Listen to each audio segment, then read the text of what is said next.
Oh, that's right, ladies and gentlemen. We did it, America. I'm over here now. Where? I'm over here now. I'm over here now. Oh, that's right. Let me go call We're my back. friends. I'm over here now. I'm so excited. Almost as Alright, excited listen. as you are. I throw a Curveball, and you just strike out. You start to cry, and your mom is asking for you. Ladies and gentlemen, give it up for yourselves, and welcome to Season 3, Episode 5 of Philly Comedy Club and Last Out Media's RUS GUTIN Experience on YouTube, Apple, Spotify, and everywhere you get your podcasts. I am so excited you guys are joining us tonight. It is a very exciting tonight. It's a very exciting night on the show, and tonight we are calling it our Phillies Special Edition, and I have invited one of my childhood high school friends who is now one of the best and brightest intrepid national sports reporters and author of the Baseball Talmud, the history of Jewish baseball players in the major leagues. Ladies and gentlemen, Mr. Howard Megdal is going to join us and answer all of my burning questions about my beloved Phillies 2021 season that just kicked off yesterday in epic fashion. So I'm so excited that he is here tonight. And also, special shout out tonight, Friday, April 2nd, marks a very special night in the comedy world. Tonight, the mothership that makes this show possible, New York Comedy Club, and a lot of your favorite comedy clubs in New York and Los Angeles are all reopening for indoor comedy as God intended tonight. So I just want to give the biggest shout out, and of course I'm feeling FOMO. I wish I was shoulder to shoulder with them tonight, but I just want to give the biggest shout out to New York Comedy Club and all the work that they have done and all the trials and tribulations. Listen to their podcast that they have gone through to make this reopening possible in this new world that we all know, in comedy and otherwise. So give it up, everybody, ladies and gentlemen, at home for comedy reopening tonight, even though, of course, your Papa Russ is still on lockdown. I got FOMO, but shout out to New York Comedy Club. I love you guys. Good luck. Mazel tov. Break a leg. So give it up for tonight's episode of the RUS GUTIN Experience, ladies and gentlemen. All right, ladies and gentlemen, welcome back to Season 3, Episode 5 of Philly Comedy Club and Last Out Media's RUS GUTIN Experience on YouTube, Apple, Spotify, and everywhere you get your podcasts. And it is time for another edition of your favorite segment and mine, QUARAN-BITS, where I, Papa Russ, update you about how life has been going for me as a stay-at-home comedian dad in the lockdown, homeschooling, pandemic situation that we have all found ourselves in, and that is almost seemingly over. A lot of us are almost vaccinated, and the light at the end of the tunnel is very near. But ladies and gentlemen, tonight I want to speak to you about that, because as I broadcast to you here, when it comes to homeschooling and the pandemic, me and my wife are technically on spring break with our kids. But I ask you, America and state of New Jersey, spring break for whom? Okay? Because it is not a break. My kids are still here all the time. Every day, Howard, demanding snacks and cheese sticks and iPad passwords all the time, every day. Manish Tana Chalayla Chazeh for all of you Passover Jews out there. Why is this day in lockdown on spring break different from all other days on lockdown? Well, I will tell you, because on this day, my son is just listening to YouTube gamers say inappropriate things instead of listening to YouTube gamers say inappropriate things when he is supposed to be watching science class. Okay? All right? And it is not a break, okay? Don't call it a break, okay? Okay, because in the old world, Howard, in before times, before the pandemic, spring break, your kids had shit to do. They had places to go, people to see, birthday parties to eat pizza and Kit Kat, okay? But now they've got nowhere to go. They're just here, and I've got nowhere to go. So we're just here together like we always are. So I ask you, state of New Jersey, what the fuck am I supposed to do with these cheese stick glutton gremlins for 7 hours at a time, okay? At least with the Mormon homeschooling you had us all doing, it kept us all busy, you know? But now, forget about it. I will, full disclosure, Howard, during this spring break, and we're so close to the end of pandemic homeschooling, I just turned to my kids and said, fuck it. We are watching RoboCop 2 and Godzilla vs. Kong as a family, okay? You know what? Take that, state of New Jersey, and my kids' education. If you put Papa Russ in charge, you get what you pay for, pal. Okay? And another thing, state of New Jersey, okay? I want my money back, because here's another thing about my kids during lockdown, Howard, that is absolutely true. My children will not stop consuming cheese sticks and cheese of any form. They're addicted to it. They can't stop. They won't stop. I can't keep enough cheese in the house. Me and my wife crunch the numbers, Howard. I'm not a math Jew, but we crunch the numbers, okay? And cheese sticks are the thing that my wife and I have spent the most money on during the pandemic. And I know that out there in the news cycle, they are talking about another stimulus. I don't even want the next stimulus, Howard. If the government can just create some kind of child cheese stick consumption tax rebate, me and my wife will be Elon Musk's fucking neighbor in Austin or on Mars, whichever comes first, right? Me and my wife, if we got that cheese stick money back, we would be at the swim up bar in Mexico right now, okay? Spell years later, we're off to Mexico. There he goes on the Concorde, okay? And I will tell you, I don't know if this is the forum for this, Howard. My son is addicted to cheese and cheese sticks, okay?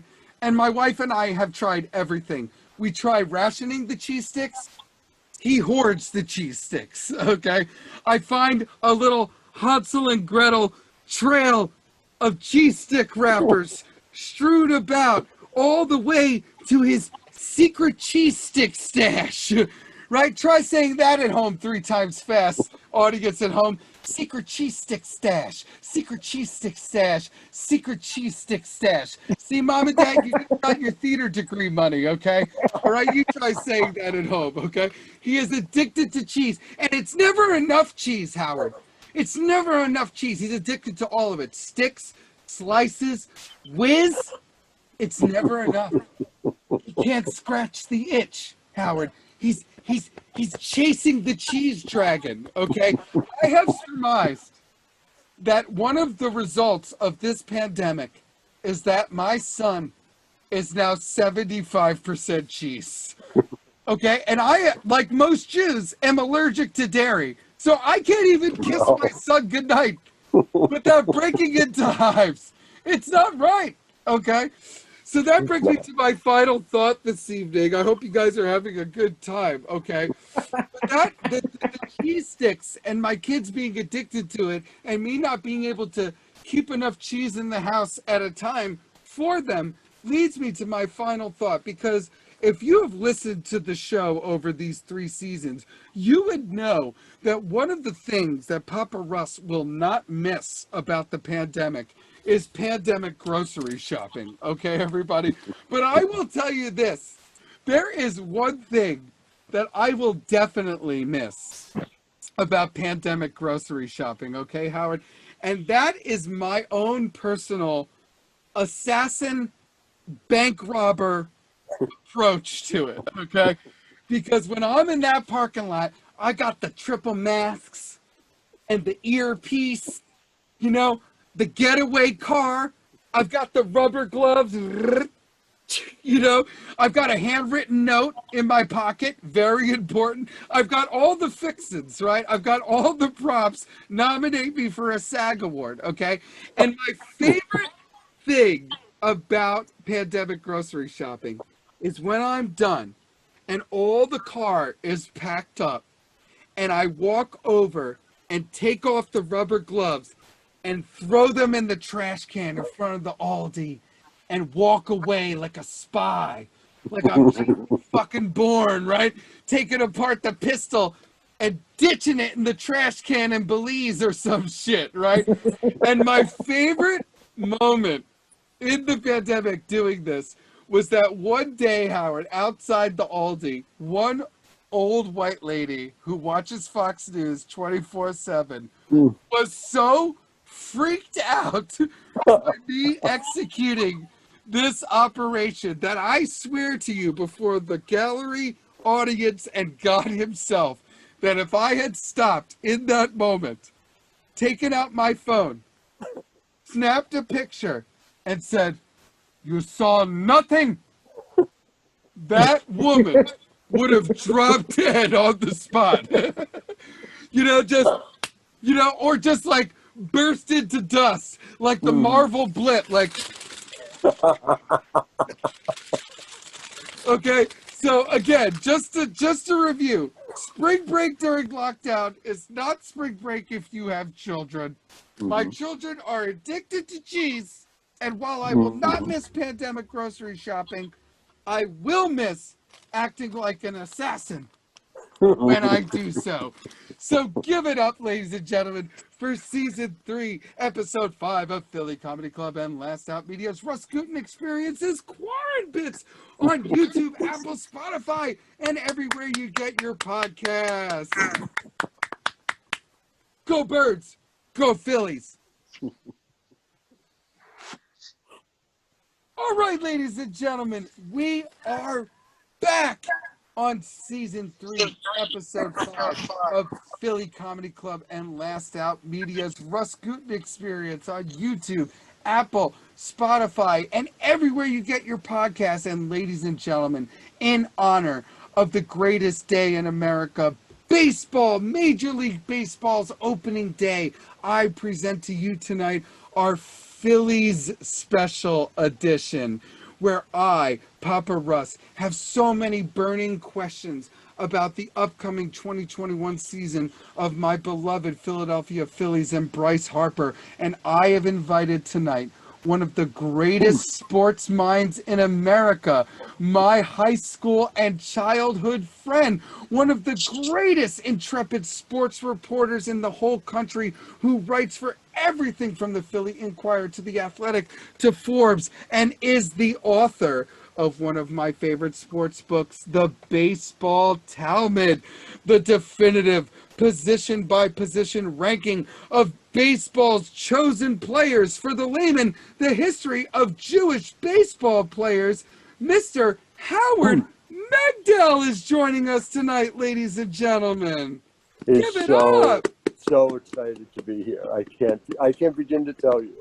And your entire opening bit is my last year. You know, I'm an intrepid reporter who hasn't gone anywhere. I've been on Zoom. I've talked to people remotely. It is 100% a lockdown experience. So this is as social as I've gotten since last March. This is incredible, Howard, and I am so honored that you say that, because you have Zoomed with some of the biggest names in every sport there is to imagine from home. But tonight, during the women's college basketball Final Four, you have chosen to talk to me. But that is absolutely not a surprise, because what I want to tell the audience at home, Howard, is that you and I have known each other actually since high school. Yeah. We grew up as good Jewish boys in one of the most Jewish places on planet Earth, Cherry Hill, New Jersey, and we went to Cherry Hill East together, and we're in the drama music wing, D wing every day together. So I can only imagine, Howard, how proud and how hard your Jewish mother plots when you wrote the Baseball Talmud, the history of Jewish baseball players in the major league, covering the history of our people in the grand old game, which is actually, am I correct, is now going into its second edition? Yes, I am. I am at work at the updated second edition, which will come out in the spring of 2022. There have been many more Jewish players even since 2009. So I I get know, and to, I'm yeah, gonna mention that in a second. So yeah. first, I have to ask you, Howard, because I have the original version of the book, and then my wife got me this absolute pristine, beautiful copy that isn't as Russell-fied from being in all of my comedy travel bags. Okay, so my first question for you is: besides wanting to prove that not all Jews are not athletic, okay, Yes. what inspired you deep down in your core to write this book and put it out in the world? Well, the arguing is really what did it, which Yeah. I mean should not be a surprise given how much that is a feature of us as a people. But just Right. being able to have these debates and be able to sort of start them once and for all. I like the idea that I was going to be able to write this book and have it be a starting point. Although when we would do book events, you would have people who would stand up in the audience and who would vigorously dispute it and would get very angry about it. Really? Oh, sure. I had people who would claim that we were out in Long Island, which should not Oh, of surprise you. course. Yes, Right. the most calm, easy place to perform or present Yeah. something ever. I mean, So this guy gets up and I think you should know that Derek Jeter was Jewish, and you're doing a book event. He's not Jewish, Right. and you don't want to just call the guy a liar in front of a room of people. But yeah, there was a lot, and so somebody else got up and was arguing with him that Jeter is not Jewish, and it was almost like a fist fight that broke out, and that was really the goal. Oh my I mean, God! Yeah, you did it. that's it. You talked about my mom, and my mom obviously, if anyone runs into my mom and doesn't come away with like either a website that you need to visit that I've Right. written for, or places the Amazon order on your phone while she's there, And she's and gonna she makes watch you. sure. Yeah. That's right. That's right. I need to see the receipt. And She's gonna so read your credit card off for you. exactly right if she has to. And so what it comes down to is, for that combination of pride and arguing, as much as I love the game and I love the stats that go under it, and we were seeing more and more of those numbers become a bigger part of the conversation, so you could start to rank people in different eras. That was what was really exciting for me. I think it's really funny that people would argue because the book is very heady. It's based in, fact and statistics, and you bring things to the surface that people either have forgotten or just simply don't recognize at all. So I find that sort of, I don't know, I find that sort of odd because, like I said, your book is very based in analytics and sabermetrics and all those buzzwords that everybody likes to say nowadays that they think they understand, but they fucking don't, right, Howard? It's like they don't know what coding means, they don't know what Bitcoin is, and they don't know what roar is or velocity angle. They don't. People talk about it, but they don't know what they're talking about. And I this don't is know Bitcoin, that's for sure. well, no. I wish I did understand it. The one nerd thing I never did was Magic the Gathering, and here I am talking to you on Zoom. I could be on a speedboat with Elon Musk, like I said, and it Would be also nice. turns into a hovercraft and an underwater submarine. Okay, so but that's what I'm talking about with your book. Okay, before we get into the Phillies, with your book, the thing that I really liked about it is that there's really so many cool stories and so much history and context of those moments sort of packed into every page. I personally, even as a know-it-all Jew, did not know that our people had such a rich history in the grand old game. And one of my favorite stories, though, is about the Jewish baseball player who was a spy or became a spy, if you will. Okay, so I have two questions for you. One, if you would give our audience at home a little boilerplate, little breakdown of that story. Okay, but two, my second Russell question for you is, Howard, as a great writer, are you or are you not currently working on a screenplay starring me, of course, about that story called Rocket Arm? The tagline, he had a wicked fastball, a license to kill, and always calls his mother. Or no? Do you feel like that might derail your already respectable career? It wouldn't derail it. It would be delightful to be a part of. I will just say, so Mo Bird is the person we're talking about, who was a spy. He played shortstop at University of Princeton. He got a law degree. He studied the Sorbonne. He was just this incredible Renaissance man who went on to a long career as a catcher, and then went from there to be part of the OSS, which was the forerunner to the today's CIA. Correct. But what's interesting, there have been a couple of movies recently about him. A woman named Aviva Kempner did a great documentary about him. She's done a Hank Greenberg documentary and one about Mo Bird that's very much worth your time. And Paul Rudd, who, is sort of like, to my mind, like, the Russ Gutin of... Yeah, no, he's ageless. Yeah, he's almost as ageless as me. Same basic idea. Yeah, exactly. And he was the star of one that I must admit I have yet to see. It got terrible reviews, and I've yet to watch it. But there's that much interest in the Mo Bird story. Wow. He's just a very I only knew about it from guy. your book, to be totally honest. Like, I had not heard that story until I read your book originally when it came out. And then when I was skimming it the other day, it's one of those things. There's so many cool stories in the book, but I mean, it's hard to beat that one. So hard to beat Mo Bird, Jewish or not, Yeah, no, I think we should write the musical then. You know what I mean? Right. If Paul Rudd already made the movie, then it's got to be like, he's got a license to kill. It's Rosh Hashanah. He's gonna call the slider. I don't know. Listen, we're just workshopping it. We're just workshopping at the very beginning, of course. We have a lot to get to. We will absolutely make sure we make that happen.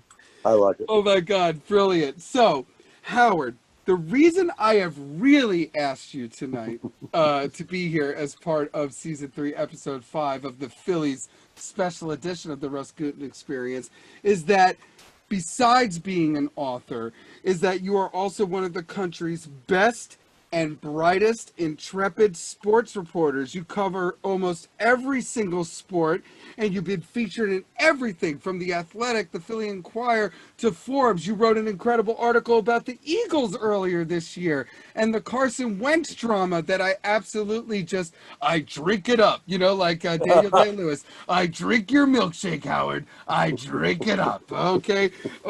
So I have asked you to come by the show tonight so that I can ask you all of my burning questions about the upcoming, or just started yesterday, 2021 season of my beloved Bryce Harper and Philadelphia Phillies, so that I can get a more rational, objective, national sort of perspective on the Phils this season. Are you game for this, Howard? Are you ready for me to pepper you with questions the way you pepper other people?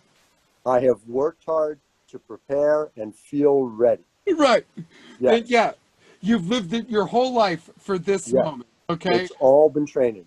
Yeah. Big time players make big time plays in big time games. Okay. So it's all you tonight. So my first question for you, respectable reporter Howard Megdal, is with Bryce Harper being the biggest free agency signing in Phillies franchise history just a few years ago at a 13-year deal with his salary, of course, spread out over that time. So it's sort of team friendly. I ask you straight up, do you think to this point Bryce Harper has lived up to his contract? My simple answer is yes, absolutely. Yes. Absolutely. Now, Bryce Harper was signed at that level in terms of years, in terms of money, because he is a superstar. If you are going to get a player at that level, you can do it in one of two ways. You can develop that player the way, say, the Padres did with Fernando Tatis Jr. or the Nationals did with Juan Soto, or you can sign him via free agency. And it's very rare you're able to do that because most of the time those players are going to be locked up long term by their original teams. Correct. When you can go get that guy, whether it's Lindor in New York or it's Bryce Harper in Philadelphia, you do what is necessary to make it happen. And since he's been in Philadelphia, he has been a superstar level player. He hasn't won an MVP yet. The Phillies haven't gone to the World Series. The reason for the second part is a lot of things that have nothing to do with Bryce Harper. That's So, right.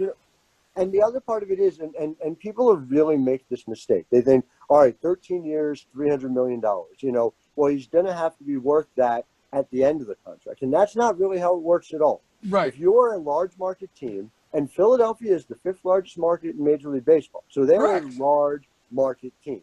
Anyone who pretends otherwise is looking for an excuse for the owner not to spend money. So you're looking to do something very simple. You're looking to get excess value out of the peak, and then in the decline years, then you live with that because you've gotten the excess value out of the peak. And at that point, you mitigate it by signing the next guy you're getting excess value at. 10 years from now, Bryce Harper's probably not going to be a star. You get somebody else to do it. In the meantime, you've had Bryce Harper play for your team. And there's another element to it. It reminds me of the picture I saw with your daughter yesterday on social media, which is to say you have an opportunity not just for something financial, but something emotional. I have an 11-year-old and a 7-year-old daughter, and I am going to now for the next 10 years be able to take them to Citi Field and watch Francisco Lindor play baseball. They're going to look back on their childhood. They're going to remember that. Your children are going to remember getting to see Bryce Harper play. That matters, and that is a not insignificant part of what is the entertainment industry at the end of the day, most of all. So I really appreciate that. Love the signing. Thank you, Howard. And it's hard being in Philadelphia because Negadelphia is a real sickness. Yes. And I have the same element with Philly fans that I do with comedians sometimes because I have a musical theater, jazz hands, optimism. Right. And so that emotional element that I always bring up, what he brought to the culture, what he brought to, you said it exactly right. My daughter, who hasn't been to a baseball game yet, my son has. We've gone a bunch of times, but she is so excited to go to that game, almost as excited as I am. Yes. And that's what it's about. Like well, can I just say this too? Like, if you're in the NBA and you don't spend on a guy, you save money, you're under the salary cap. There's a potential benefit down the line you can sign a better guy. There's no salary cap in baseball.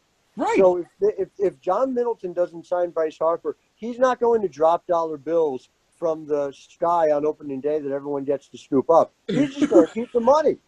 So you might as well have him spend, it's not your money, have him spend that money on making sure the team you root for is as good as it possibly can be. And you know what? Listen, I know he gets a lot of shit for that press conference that he did. I'm not a potted plant sitting in the corner, okay? Right, It's a very famous quote now. But he got on his plane, and he did get Bryce.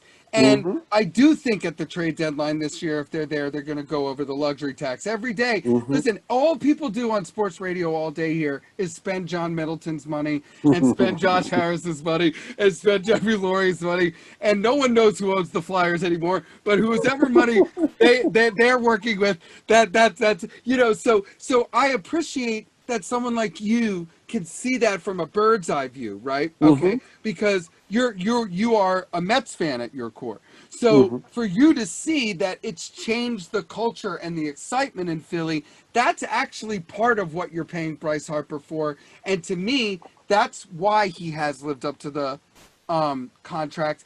And I'm going to mention it in a few minutes. Not everything has to do with Bryce, okay? Right. So, because Exactly. my next two questions do pertain to the Phillies' playoff chances this year. Okay. Hmm. So last season, speaking of things not being Bryce's fault, okay, the Phils had not only one of the worst bullpens in franchise history, but they had one of the worst bullpens in the history of the sport itself. On the broadcast yesterday, they said it was the worst bullpen in 90 years. Herbert Hoover was president, okay? Hmm.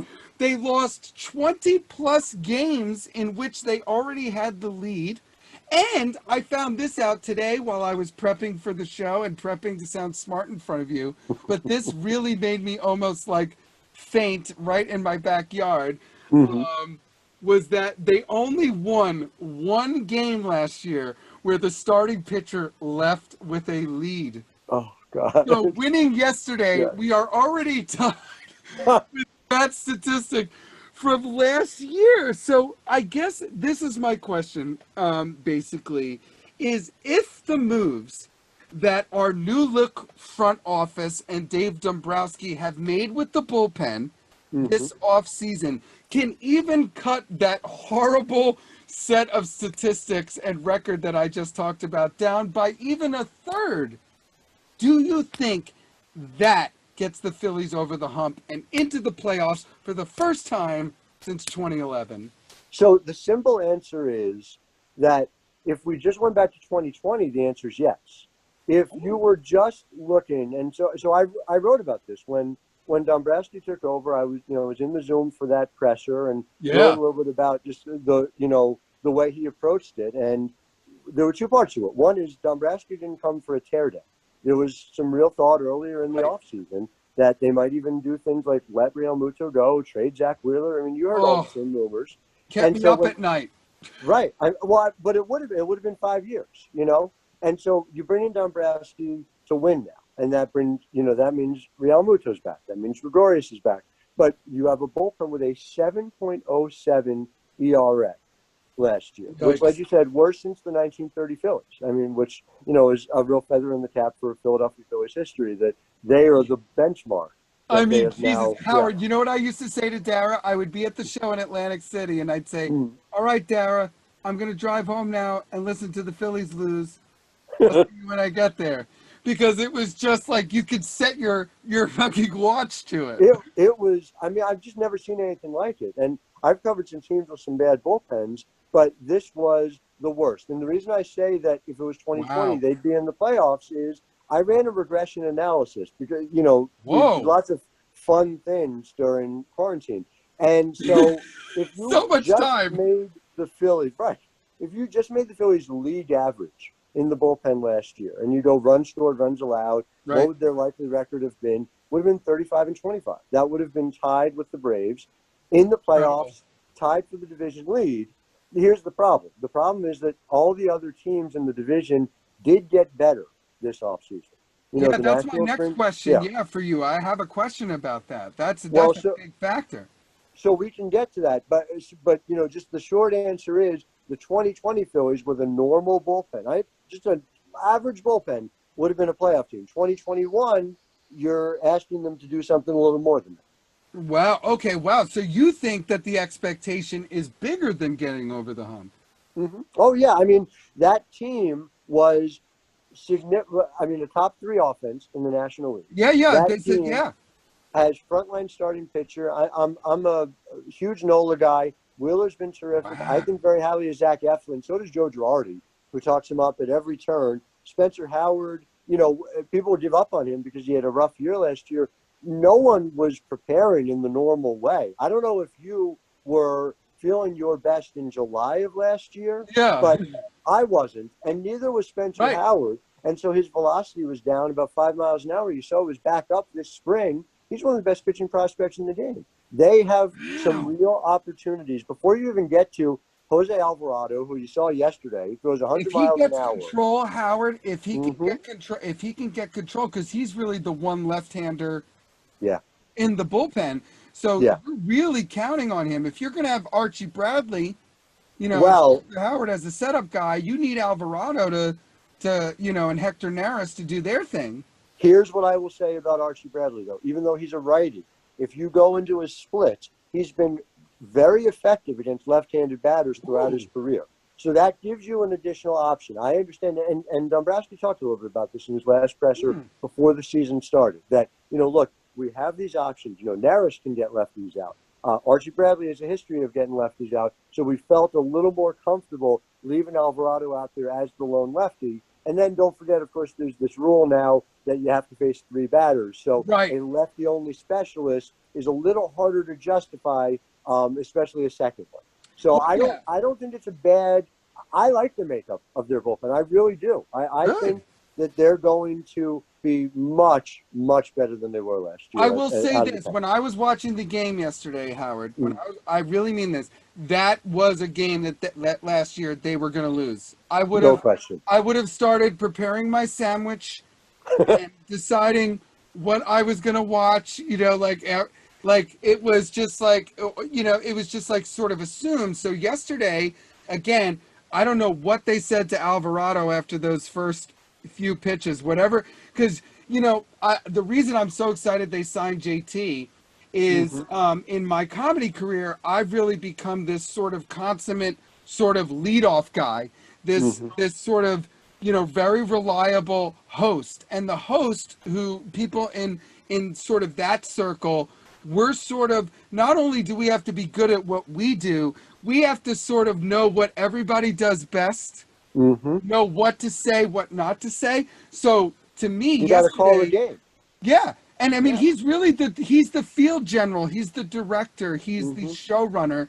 And that's what I am in my particular. It's not exactly how I planned it, Howard.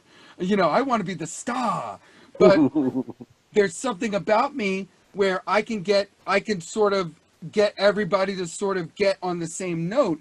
And I saw yesterday that, all the money they spent on JT was worth it yesterday, because whatever he said to Alvarado, he had a few more pitches in the dirt, but not many. And he sort of got us out of that inning, thank God. And then, of course, you had the great catch from Alec Boehm and Didi. But JT blocking the plate, too. Oh, my God, with the broken thumb. Yeah. I was terrified, Howard. If it was the old rules, pre-Buster Posey rules, then I was terrified that JT and Joel were both going to be getting protein shakes at their rehab together. So speaking, though, we've actually alluded to it a little bit, and thank you again for joining us so much, Howard, is speaking of off-season moves and the Phil's front office being much improved with Dave Dombrowski, who I absolutely love. I would change my son's name to Dave Dombrowski if it wasn't too late.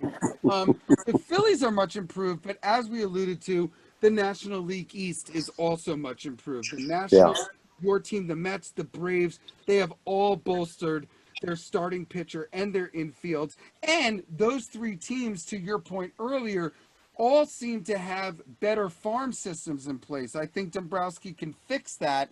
But you guys do develop players and do bring them to the next level, where the Phillies have sort of lacked in that over the last few years. So I guess what I'm saying is, and I think you've sort of answered it a little bit, but do you think between the bullpen, JT Realmuto, all these things, have they made enough moves to get into the playoffs this year, or only enough to keep pace with their division rivals? I think it's more the latter. And let's not forget about the Marlins too. The Marlins made the playoffs last year. The Marlins have one of the great young pitchers who actually came through the Philly system in Sixto Sanchez. And, yeah, that's another one that you hear all the time. We never should have got rid of Sixto Sanchez.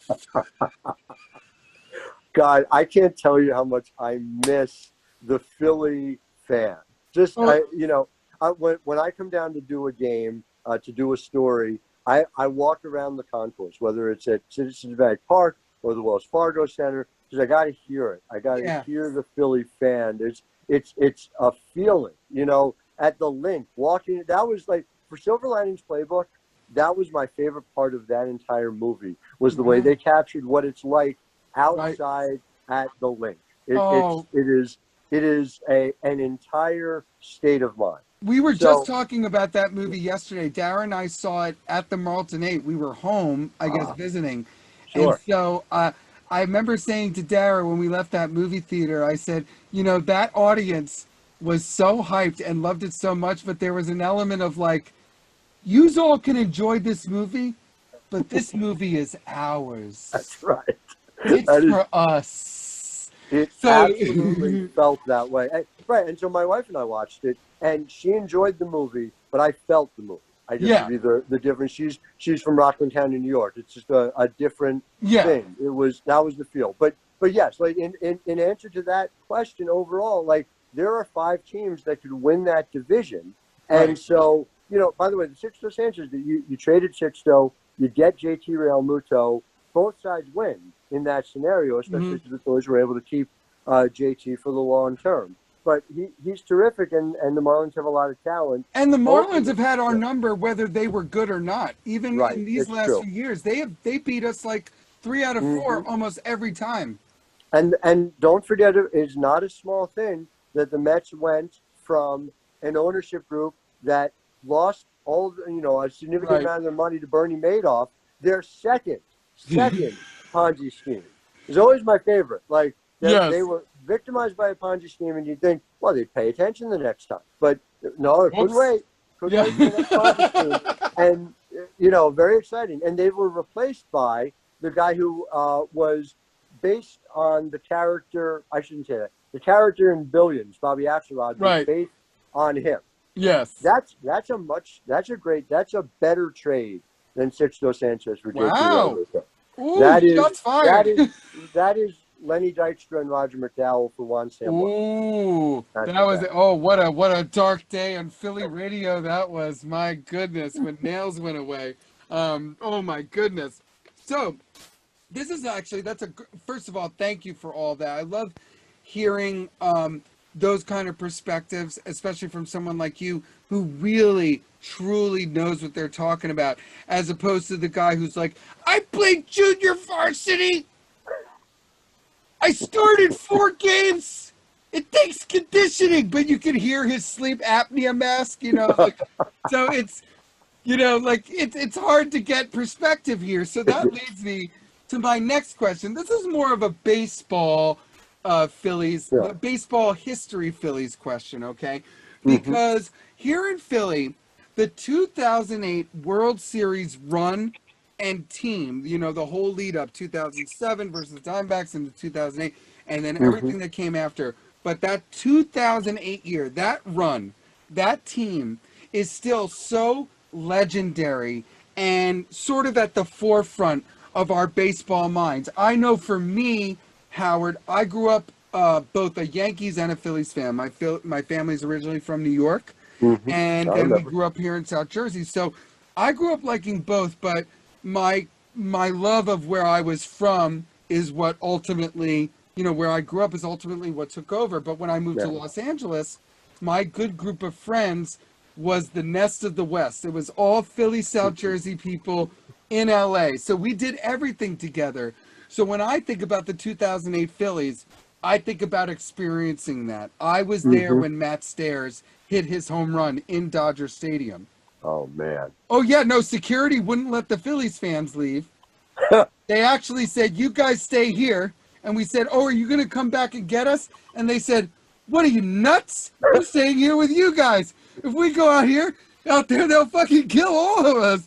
So we stayed there for like an hour. I handed everybody flyers to the Comedy Store. You know, so just from my own personal perspective, but even in a Yeah. very meta way, just the way I think about it, the 2008 Phillies World Series team is our shining guiding light, okay? Yeah. And my question for you is, we see a lot of those players and that team here in Philly through Phillies colored glasses, as I like to say. Mm-hmm. And we insist that a bunch of them should eventually get into the Hall of Fame, okay? So I guess my question for you is, as a national baseball reporter, okay, do you think that any of the great starters from that 2018, Chase Utley, Ryan Howard, Brad Lidge, Mm. Cole Hamels, Jimmy Rollins, and etc., do you think that any of them will ever rise to the level of being in contention for Cooperstown? So my best candidate among that group is Chase Utley. I Ooh. think it is a difficult argument for Ryan Howard, in part because so much of his value came offensively, in part because his peak was on the shorter side. Now, part of that's not his fault because, Jim Thome was here, and so Right. there was a bit of a delay with that. But he didn't really put up the numbers. If you want to have a Jewish baseball comp, Al Rosen was a similar Oh, situation with okay. Cleveland in the 40s and 50s. Great third baseman named Ken Keltner kept Rosen in the minor leagues till his mid-20s. And then, like Whoa. Howard, injury shortened his career at the far end of it. For So I think sure, that's yeah. The the dip issue. at the end, Yeah. I feel like, is always what people bring up. It's a hard combination because he got hit at both ends. Jimmy Rollins is a fantastic player. I don't know that he quite gets there. But when you look at Chase Utley, who, by the way, also had his career a little bit shortened at the start, with Placido Polanco and a Right. timeshare, if you remember, Mhm. before he got to be a 150-game-a-year player. Right. Chase Utley, for a period of 6 years, was the best second baseman in baseball. He was elite defensively. Oh, He was yeah. a wonderful offensive player, not just for power. He got on base on a regular basis. He did everything you could ask for from a player. And so I think it's going to be a struggle. You see even guys like a Jeff Kent are struggling to get Right. into the Hall of Fame. True. Does Utley have a better chance? I think he ought to. I did a story about this, though, when Utley was still an active player. And Utley, who is the last guy who ever wants to talk about this, basically saying, I'll leave it to others. It's not going to be up to me to do it. Right. And here's the other part of that, right? If you're not a self-promoter, it gets harder and harder as the years go on Correct. to be able to get into anything, but the Hall of Fame being part of it. And so Utley's not going to do it. I don't know. Hopefully Philadelphia serves as a base of operations for doing it, but I absolutely believe Chase Utley is a guy who belongs in the Hall of Fame. Incredible, and that really, honestly, it really makes my day. I would say, if just from my unintellectual point of view, I guess if I were to bet on one of them, it would have been Jimmy Rollins. But now I'm Sure. changing that futures bet off of Howard Megdal's recommendation to Chase the Man Utley. Because Can I just again, reference for something else there too? The 08 team, the fact that, and your Harry Callis shout out, like the fact Oh that yeah. Harry was I used there. to listen to my boombox, the same boombox that I listen to the Mhm. Phillies baseball on to this day. I used to sit there next to my boombox and imitate Harry Callis. I grew up a Mets fan, but there was never a lack of understanding that there was greatness coming out of the radio when Oh, Harry yeah. Callis was speaking. I was taught to be able to respect and enjoy even the opposing team when they were truly great. And I Wonderful. remember talking to my dad, and Bob Murphy was the Mets broadcaster for a long time. Oh, I love Bob Murphy. He's great. And my dad would say, listen, Bob Murphy is the Mets broadcaster, and we enjoy him. But Harry Callis is Yeah. the legit great Oh, one. Chase the Man Utley, the Phillies are world champions of baseball. And I mean, my whole life. So I had waited my whole life, to experience that and to hear that. So, but I love that because, of course, Chase Utley is, and again, it's one of those things we were talking about with Bryce Harper. It's not just that he was a great baseball player, but here in Philadelphia, men wanted to be him, women wanted to be with him. Yes. Like there is, no cooler baseball player ever. I was just telling Rocco the story the other day about world fucking champions. Like, so he's old enough now that I could slip in some of these, Yes. great stories. He already saw Jason Kelsey, so he's good to go. He's good That's to go in foundational. the Yeah. parade speech department. I was like, imagine the opposite of Jason Kelsey's speech, but the F word, I love So it. excellent. So My last question for you, ladies and gentlemen, tonight on season 3, episode 5 of Philly Comedy Club and Last Out Media's RUS GUTIN EXPERIENCE on YouTube, Apple, Spotify, and everywhere you get your podcasts, on our Phillies special edition with reporter and author Mr. Howard Megdal, my friend from Cherry Hill and from Cherry Hill East. We went to high school together. This is my last question for you, Howard. I love all of my Philly teams, as you know, even the Union and the Wings. If you put Philadelphia in front of it, even if it's a roller derby team, Howard, I will be there and I will buy every piece of, fashion forward gear that I can hide from my wife in my purchase history. Okay. With my fan cash and all of my points. In there. Yes. Dewey to the end. Okay. Yeah. So I love all of my Philly teams. So I am asking you, from that national objective perspective that I like to get from you, is of all of the, let's just say the major four, the big four Philly teams, of all of them, who do you think is the next one to bring us a championship and a parade down Broad Street? I think it's the Sixers. If I had to pick one, Yes! I think it is. I have been a believer in Joel Embiid from the beginning. I think they have figured out a pathway to making it work with Embiid and Simmons. Yes! I ultimately, I like the leadership that is running that team now. Oh, yeah. I think, it is no easy feat in an Eastern Conference that features the Brooklyn Nets, without question. Correct. All of that said, fundamentally, I think the Sixers are well positioned. Now, the Phillies, I think, I give this a fair amount of thought. The Phillies are second. The Phillies could absolutely break through. You get to the postseason, it gives you an opportunity. But the Phillies are, I think, second behind them. And it's going to be a while for the Eagles. We all know that, right? Hey, you see the Super Bowl jersey, my main gig is my birds, of course. They're always first and foremost. And I was actually the reason I wanted to keep this focused on the Phillies is that I could try to rope you in to an Eagles discussion on a later day, because you can't give Russell can't fit an Eagles discussion into one segment. I am in for that anytime you have me. Yeah, but thank you for saying, yeah, but I love that. So there, you're on the record. I have you next season in the fall when the Eagles come back. So, but but I love that you said the Sixers. You can ask my wife. I mean, I am a Sixers fan through and through. When we lived in Los Angeles, when Kobe was still playing and the Sixers were they couldn't, I still was like, even at the bar, they were like, if you want to know about the Sixers, ask Russ. I mean, even when everyone was checked out, before Sam Hinkie, before the process, during the process, going with Howie Jastro to process games and watching Covington hit game winners during the process. TJ McConnell. Oh, I love TJ McConnell. I love that piece about him in the New York Times. We love him. We called him Scrappy Doo. So my wife has gone through this entire process with me. But in this house, we worship Joel Embiid. We absolutely love the Sixers this year. I just purchased a Dwight Howard jersey on the day that he got thrown out of his first of 2 games.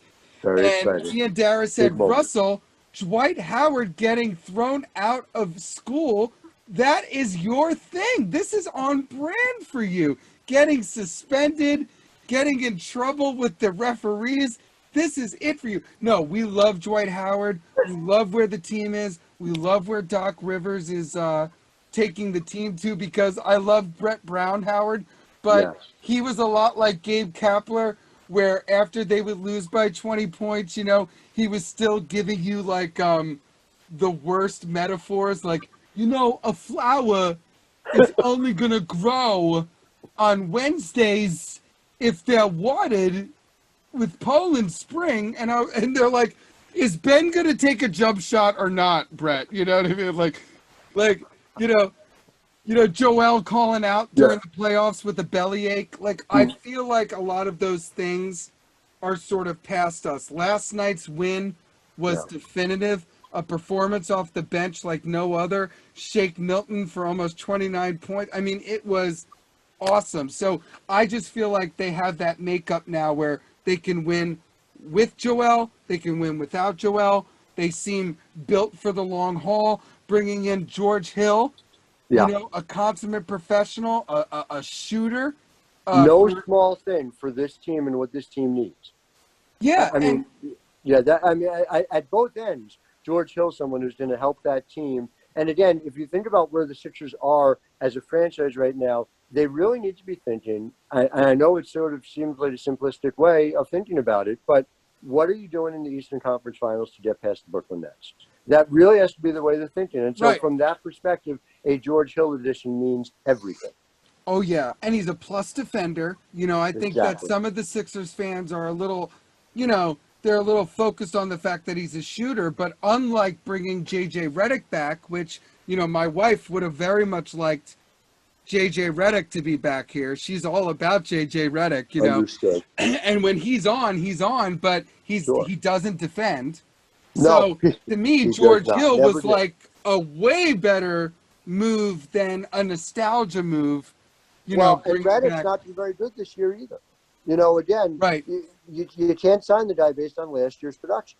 And JJ, it would have been nostalgia. It would have been would have been for the emotional component and the fact that Joel really listens to him. So the only reason I wouldn't have been upset about it is the leadership, but I want George Hill because he brings that both ends of the court. He's not the answer, but with the mix that they have going on now, even though I didn't want to get rid of Tony Bradley. Yes. I'm still a little bit pissed about that because I've watched him from the G League. I'm watching practice videos of that kid. He really stepped up in Joel's absence, but for sure. But I do feel like George Hill was the right move. So had to. I can't tell you enough how much I appreciate you joining me here on the show tonight. Not only to talk to me about the Phillies and all of my teams and your beautiful, wonderful book, The Baseball Talmud, going into its second edition, The History of Jewish Baseball Players for the layman. Okay. And I refer to the layman as anybody who is not you and me, Howard. Okay. That's fair. But yeah, also, like I was saying before the show, I'm just really pleased you joined me here tonight because I look up to you. I admire you. I read every article that you write, even if it's not a sport that I know anything about or even know what you're writing about. When you ask a question on a Zoom call of a coach or of a player, I am that meme of Leonardo DiCaprio from Once Upon a Time in Hollywood. I'm pointing at you. I know that guy, but you can ask Dara. I have always admired and looked up to you. I thought you were the smartest person I had ever met when I was a kid. You were smarter than all the teachers. You were smarter than all the students. You were a brilliant writer and filmmaker, even in high school. And you encouraged me to write for your humor magazine and to take some of the stories that I had been telling you in the hallway and to focus them and to put them in front of people. And I don't think that I would have learned how to structure myself and to write for myself so early if it had been for you. So thank you for joining me tonight. Russ, I've always loved the time we have together. I have followed your career with unbridled excitement. Oh. And this was so great for me to be able to see you and catch up with you. Thanks for inviting me. Oh, Howard, that really, it absolutely means the world to me. I can't thank you enough for joining us and for broadening our horizons and our intellectual spectrums in the world of Philly sports on our Philly special edition of Season 3, Episode 5 of Philly Comedy Club and Last Out Media's RUS GUTIN Experience on YouTube, Apple, Spotify, and everywhere you get your podcast. Thank you for joining us, Howard. Give it up, ladies and gentlemen. Go Phillies, go Flyers, go Sixers, go Birds. Good night. All right. That was Oh, great, ladies that and was so gentlemen. much Howard, thank you so much for joining us. What is my producer saying? Wrap it up. I just say I got the wrap it up text. So you saw the cut point, Howard, but for everybody listening at home, Howard's still in the gallery. And again, I just can't thank everybody for joining us tonight. I really looked forward to this episode. Howard is somebody that I just always wanted to make laugh and impress. So this is a big moment for me. The point is that it's a big moment for me. And is there anything more important on this show than what makes me happy? So first of all, give it up for Howard for joining us tonight. We love you so much. I want to give again another special shout out to the mothership that makes this show and Philly Comedy Club and Atlantic City Comedy Club and Fairfield Comedy Club all possible. New York Comedy Club is reopening tonight on April 2nd. So I wish New York Comedy Club and all my favorite clubs in LA and New York and all my brothers and sisters, all the mazel in the world, break legs, and I will see you in a few weeks, you little bitches. And I am a caged animal, and I am going to leave nothing but scorched earth, bet your ass. And please, everybody, join us next week for our season 3 finale. We're not doing any more of these until the fall. So join us next week on April 9th for our season 3 finale. And we are doing our tradition.